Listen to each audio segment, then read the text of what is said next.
Koropok kayo dyan. Ito yung prawn. Ayan, prawn koropok.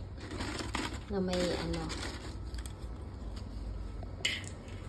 Ayan, ito naman yung mapait-pait na ayaw nila. So, hindi na ako nagpapadala na. Isa pa laman ng box dito. Tama na ito.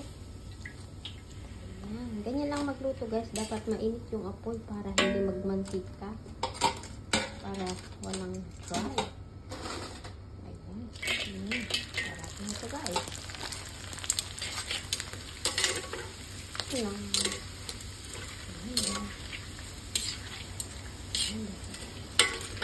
Mabilis yung kamay na magluto nito o masusunog yun.